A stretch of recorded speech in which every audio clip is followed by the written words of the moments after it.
После того, как стало известно о том, что Мастер-лигу мы, скорее всего, не увидим в рамках eFootball 2024, да и в целом стало понятно, что на 24-ю часть у Konami не сказать, что какие-то глобальные планы, когда разговор заходит о тех или иных режимах и каком-то новом контенте, естественно, все мысли стали о eFootball 2025. Ладно, на самом деле я шучу, но за последнее время и вправду появились некоторые подробности, некоторые слухи касаемо будущей 25-й части, а именно того контента, который может появиться в рамках нее. И пока что нам все равно нечего обсуждать, давайте обсудим конкретно эти слухи. Рад вас приветствовать на канале Realistic PS, как и всегда, не забывайте поддерживать это видео своими лайками и подписываться на канал с колокольчиком, если находитесь здесь впервые. Ну а мы начинаем.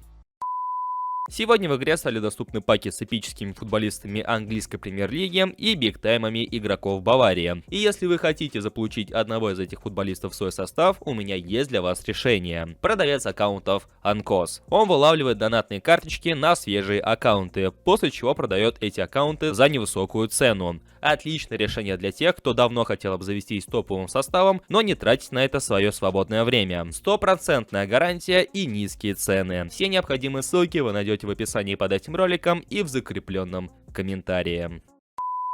И кто же это у нас такой, кто поделился слухами касаемо eFootball 2025? Ну, конечно же, единственный и неповторимый Ренан Гальвани, который под конец предыдущего календарного года выкатил небольшой пост в своем твиттер-аккаунте, сообщив о том, что в eFootball 2025 Konami планирует немножко обновить игру голкиперов. В частности, добавить новые анимации и немного изменить их поведение на поле. Возможно, касаемо последнего я немножко приукрасил, но посыл примерно такой. Такое решение мы, конечно же, одобряем, потому что неоднократно и многими было отмечено, что несмотря на то, что пользователям eFootball в принципе нравится здешний геймплей, вратари являются одним из немногих минусов, на которые вот прям таки трудно закрывать глаза. И не только касаемо их плохой игры, а в целом анимации, потому что вроде бы их и обновляли по нескольку раз с момента релиза eFootball 2022, и также перерабатывали их поведение на поле, но все еще складывается ощущение, что это какие-то мешки с картошкой на воротах, а не голкипера. Конечно, Konami уже давным-давно исправили те же самые полеты Супермена, когда голкиперы отбивали те же пенальти или просто вытаскивали какие-то мячи из девятки, хотя,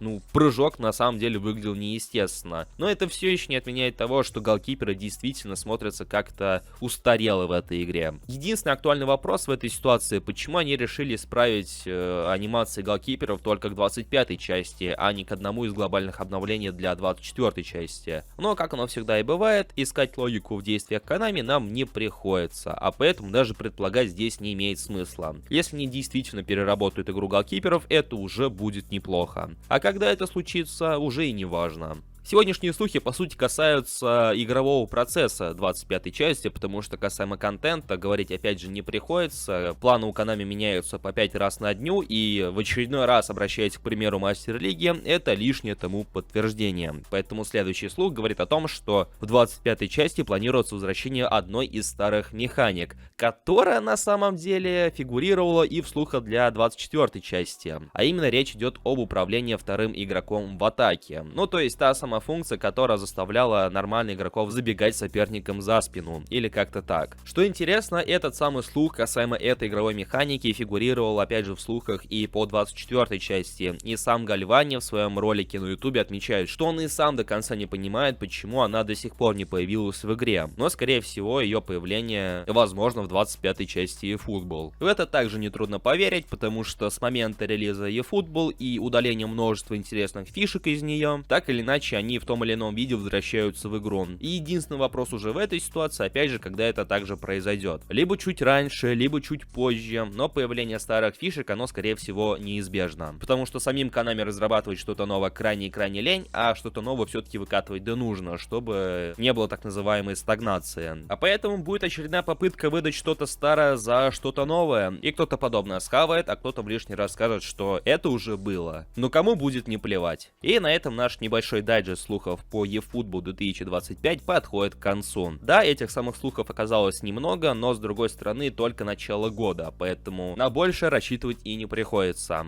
Подробнее о 25-й части поговорим, я думаю, ближе к весне. Там, возможно, и появится более-менее конкретика касаемо контента, режимов, ну и всего прочего. А пока что делитесь комментариями касаемо всего услышанного, не забывайте поддерживать это видео своими лайками, потому что именно от вас зависит продвижение ролика YouTube. Он любит вашу активность. Подписывайтесь на канал с колокольчиком, если находитесь здесь впервые, ну и про наши соцсети также не забывайте. Всем спасибо за просмотр, всем удачи и до скорых встреч.